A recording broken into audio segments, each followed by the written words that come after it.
Hello there, ladies and gentlemen. This is Mislav on the other side of the screen, and today we are going to talk about some other compression and archiving commands. Okay, so there are other compression commands such as bzip2, and it is spelled like this, so bzip2, that you can use to compress, and you can also use the zip command to archive or unarchive files.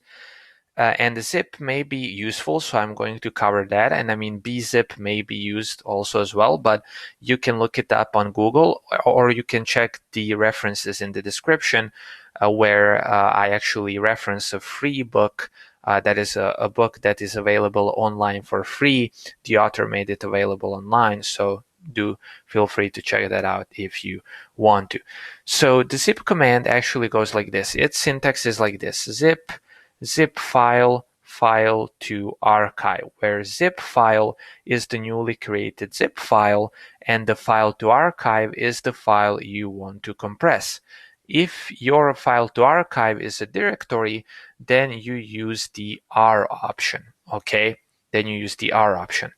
And to unzip, you just write unzip zip file, okay? And I personally never used Bzip2 so far. So Zip, I imagine it being useful because Zip is used in Windows. I remember it from the days when I used Windows. Okay. But Bzip2, I never really used so far. So I just want to throw it out there that you know that exists. Okay. And again, if you want more information, feel free to check the references. And as always, use this magical website, which is called Google. Okay, so thank you very much, guys, for watching. I hope you learned something useful, and I will talk to you very soon.